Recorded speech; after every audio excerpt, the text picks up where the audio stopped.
Os he dicho que el que quiera hacer preguntas o demás, estoy a su disposición, siempre que sean fáciles. Si son difíciles, tengo una cruz ahí en la sacristía y os tengo clavados hasta el final de la visita. Esta iglesia se empieza a hacer aproximadamente sobre esa pequeña, en 1492, como todos lo tenemos memorizado, ahí empezamos. Luego tardamos 100 años en hacerla. Empieza en el 1492, pero para 1520 ya se habían dado cuenta de un pequeño detalle. No tenían dinero. Y entonces, ¿qué hacen? Pues venden el espacio que había entre los contrafuertes, esos grandes que habéis visto ahí, y lo que es la nave, lo que es las tres naves que construyen este suelo basilical, que se llama esta planta basilical, empiezan a construir las capillas. ¿Y quién construye las capillas? Pues los poderosos del pueblo. Las ornamentan. Tener presente esto siempre como una cosa de axioma. El arte siempre está al servicio del poder, siempre, y en aquel tiempo más. Es decir, que todo el que tenía algo, pues se podía chulear un poquitín, por decirlo así, se podía crear prestigio, pues colaborando con las obras que hacía para que el pueblo creciese, para que el pueblo medrase y demás. Y claro, las hacían, esta por ejemplo, las compran los poderosos del pueblo y esta es de los Salazar. Los de Portugalete lo hemos visto en el año 1992-94. Hasta entonces, que se hizo aquí una reestructuración, se quitaron altares, altarcitos y demás, y quitaron el que estaba aquí. Y apareció esto, es un monumento funerario. Y un monumento funerario que no tiene parangón en Vizcaya. ¿Por qué? Porque normalmente en Vizcaya siempre se enterraba la gente bajo losa en el suelo de la iglesia. De hecho, cuando levantaron el suelo que había aquí, se encontraron multitud para poner este nuevo, con calefacción radiante por debajo, pues se encontraron muchos huesos. Esos huesos algunos están enterrados debajo del altar mayor y otros están en Pando, en el cementerio. O sea que en el suelo no hay. Allí se encontraron con esto que no es un cenotafio, no es un recuerdo a los muertos, no. Es una tumba. Aquí dentro, esto es un cajón, se saca el cajón y hay dos cuerpos de adulto y uno de niño. Y esto lo había comprado la familia de los Salazar, unos nietos de Lope García de Salazar, para enterrar a su padre, uno de los hijos, que posiblemente sea este, que vivía en Sestao y que era Pedro. Y estos son los hijos, los hijos de Pedro, que él descansa tiene los pies sobre un león y ella sobre un lebrel, y bueno, esto estaba oculto, no lo hemos conocido nadie.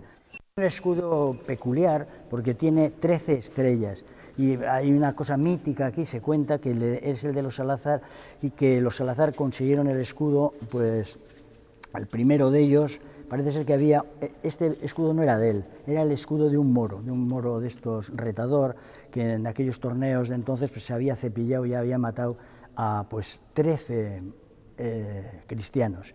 Igual que los del oeste, parece ser que con la pistola iban en las marcas, las muescas, pues este ponía estrellitas y tenía ya 13. Le parece ser que el Salazar le pide al rey, a Fernando III el Santo, que le deje hacer la justa, le gana, y luego le pide al rey que le dé, a ver si puede utilizar para su familia el escudo ese.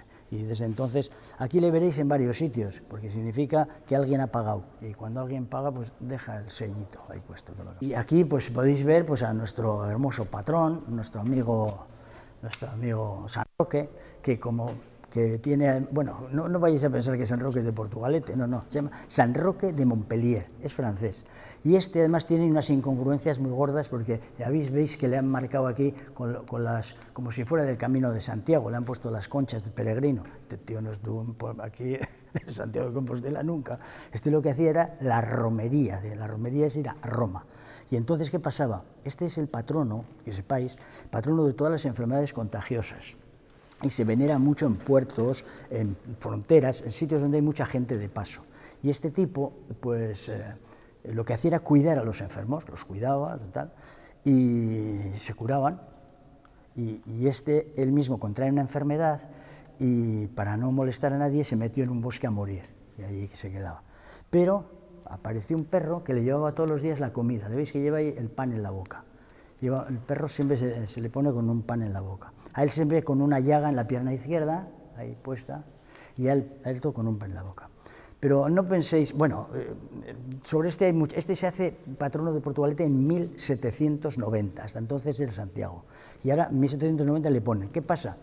pues, que contraen alguna enfermedad, un cólera, alguna cosa de esas, y le rezan y se cura.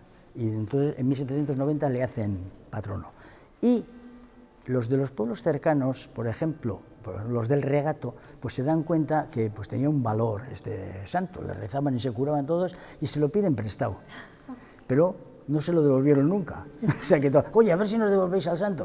Y ahí se quedaron con él. O sea, pues no vamos a hacer la guerra porque ahora se hacen por motivos parecidos o más pequeños. Pero que sepáis que esa historia. Pero ese es el cuarto o quinto San Roque que tenemos. Sí. O sea, los otros, alguno pues ha desaparecido misteriosamente y no lo han devuelto, pero no os he traído aquí para enseñaros a San Roque, nada de eso, no. Os he traído aquí para que veáis este monumento que tenemos aquí, que es un bien de interés cultural, con categoría de monumento. Esto tiene mucho valor porque lo hace un tipo que no era de la zona. O sea, no era al uso de lo que había aquí. Esto, ya sabéis que Portugalete era un puerto, exportábamos la lana y luego pues éramos tan tontos que les comprábamos los jerseys ya hechos a ellos y demás. Y aquellos barcos de retorno, cuando venían, traían pues infinidad de obras de arte, infinidad de materias buenas, de artesanía y demás, y traían también a muchos turistas, que eran muchos artistas. Y uno de los que viene es este tipo que se llama Guillot de Beaugrand. Aparece aquí en 1531. Para el 33 ya había firmado con Bilbao un contrato para hacer un majestuoso retablo como aquel. O sea que algo tenía el tipo, que le vieron que tenía algo, dibujaba, lo que sea. Bueno, y aquí hace este pequeño retablo que en una sola mirada puedes ver 50 cosas, y eso es lo que les trae a todos, pues es como una foto finish en la que ha retratado a todo Cristo ahí, y además todos haciendo infinidad de cosas, cosa también poco habitual. Los de la derecha miran a la izquierda, los de la izquierda miran a la derecha. Las vestiduras tienen lo que se llaman drapeaus, esos especie de movimientos como que los moviera el viento. Y si os dais cuenta, bueno, le dan mucha importancia aquí a las grecas, estas que aparecen por aquí, que deben de ser originales. Y si os dais cuenta, el músculo se marca a través del vestido, se va viendo el músculo, es decir, que señala y sitúa al músculo dentro del ropaje. Aparecen abollonaduras en lo que está abajo. Luego la curva, siempre la curva, aparece en todos los vestidos, las curvas, y retrata a todo el mundo, es decir, hay niños y hay mayores, los hay de rodillas, sentados y de pie, los hay calvos y los hay con pelo, los hay con pelo y los hay con gorro, hombres y mujeres, niños, el niño desnudo, la mujer vestida, blancos y negros, incluso alguno hace hasta dos cosas, por ejemplo, este de aquí, que creemos que es Melchor, pues con una mano está acariciando al niño y con la otra está sacando dones que llevaba ahí guardados. Es decir, que ha conseguido en un instante, en un momento, pues una variedad de tipos, una variedad de situaciones que era difícil de hacer. Y esto le caracteriza. Son los Beaugrand, una familia que hace en Bilbao, tenía un taller y que después desde ahí ha hecho exportaciones, iba a hacer eran todos unos pícaros, contrataban obra por todas partes y no terminaban ninguna, y había que andar detrás de todos ellos, oye, ven aquí, joder, a ver si me termina la Virgen esta que me la has hecho cojada. Aquí el Padre, el Hijo y el Espíritu Santo son tres hombres iguales, tres jóvenes barbados que están coronando a la Virgen. Una representación sui generis de la Trinidad que no goza ni ha gozado nunca de la predilección de la Iglesia. Por eso cuando yo era niño, este cuadro ni estaba aquí, estaba guardado en la sacristía, allí se guardaba, yo lo conocí allí cuando yo era niño. Y luego esto ha aparecido aquí, lo han puesto aquí en 1992-94. Como norma se estima que los cuadros de este tipo, los cuadros de flamencos, han perdurado el 10 o el 15% de los que hicieron.